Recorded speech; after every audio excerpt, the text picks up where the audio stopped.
भगवान की अगर मनोहर झांकी हमारे हृदय में है ही नहीं,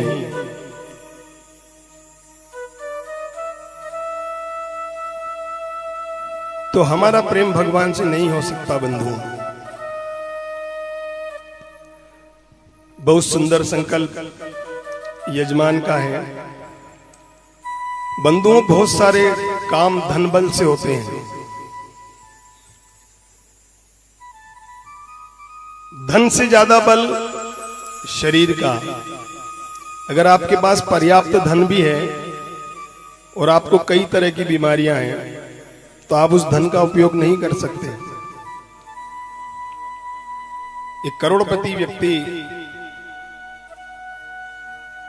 डाइनिंग टेबल पर बैठा है, सोने की थाली, चांदी की कटोरियां, एक में ब्लड प्रेशर की दवाई, एक में शुगर की दवाई, एक खाने से पहले, एक खाने के बाद, एक सोने से पहले, एक सोने के बाद। एक ने पूछा सोने के बाद कैसे? तो उनकी पत्नी कहने लगी, रात में एक खर्राटा लेते हैं जो एक गोली इनके मुंह में डालकर पानी डालना पड़ता है, पता लगे सुबह उठे ही नहीं।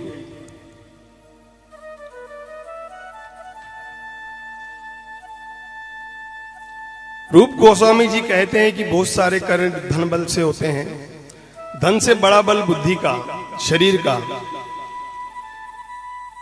शरीर से बड़ा बल बुद्धि का। अगर आपका शरीर भी काम नहीं कर रहा है और आपकी बुद्धि तीक्ष्ण है, तब भी हमारा जीवन पार हो सकता है। कई ऐसे वैज्ञानिक हैं जिनका शरीर काम नहीं करता, मगर वो अपनी बुद्धि बल से अभी भी भारत सरकार में कार्यरत हैं।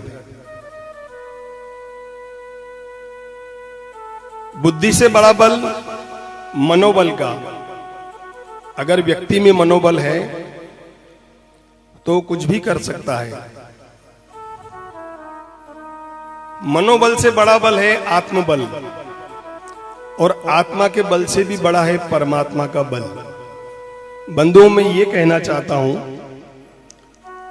कि ये कार्य न धन बल से होते हैं, न शरीर बल से होते हैं, न बुद्धि के बल से होते हैं, न आत्मबल से होते हैं। अगर ये होते हैं तो उस परमपिता परमेश्वर की असीम कृपा और उसके बल से संभव होते हैं।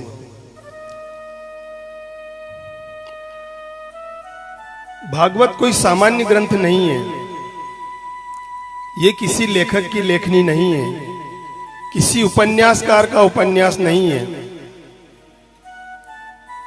ये श्री कृष्ण द्वैपायन वेद व्यास जी महाराज जी की तुलिका से प्रकट स्वयं भगवान है, प्रत्यक्ष कृष्ण एव ही।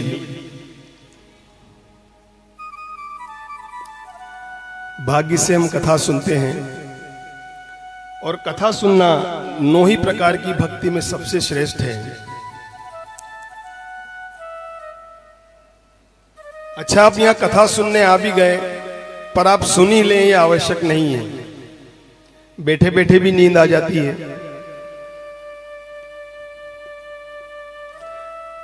और किसी को कोई पड़ोस में नींद भी निकाल रहा हो तो उसे हम उठा नहीं सकते। अगर उसको टल्ले से उठाया तो तुरंत ये बोलेगा, मैं तो ध्यान में था, तूने मुझे क्यों उठाया? तो आप सबकी जवाबदारी है कि पास में कोई नींद निकाले तो उसे इस तरह से उठाए कि उसे पता भी न चले कि हमने उन्हें उठाया है। कथा सुनने भी व्यक्ति कई मन से आते हैं।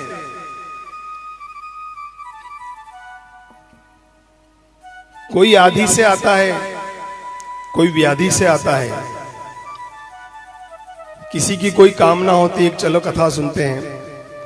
कोई व्याधि से आता है, कोई परेशानी है, समस्या है, बीमारी है, तो चलें भागवत कथा में।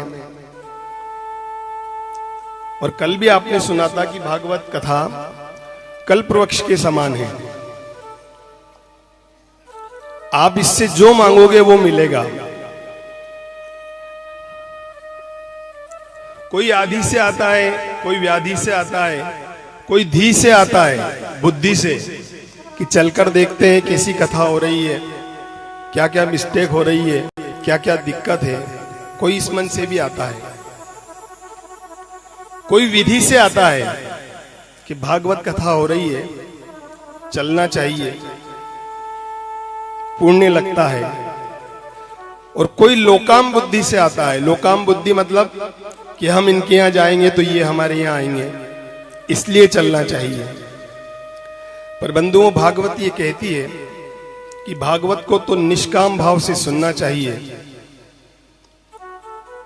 भागवत का उद्देश्य मुक्ति नहीं है। अगर भागवत का उद्देश्य मुक्ति होता तो भागवत में 11 स्कंद ही होते हैं, मगर भागवत में 12 स्कंद हैं।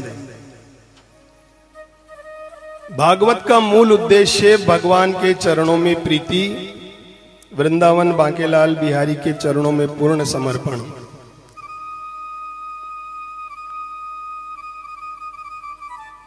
और बंधुओं, हम कहते हैं कि हमारे पास समय नहीं है। वास्तव में समय की तो कमी है, पहले ही बहुत कम था, और अब तो व्हाट्सएप, फेसबुक, ट्विटर, इंस्टाग्राम, इनको भी अलग से समय देना पड़ता है।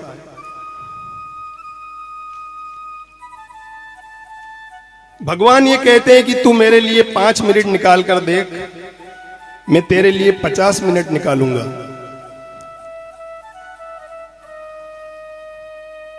और ऐसा नहीं है कि भगवान सिर्फ कहते ही हैं, करके भी दिखाते हैं।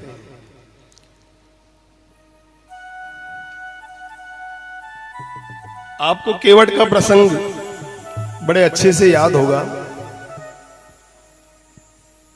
क्या भगवान स्वयं नदी पार के नहीं जा सकते थे? मगर वो हम भक्तों के भाव को समझकर, हमारे समर्पण को समझकर बराबर हम पर कृपा की दृष्टि रखते हैं।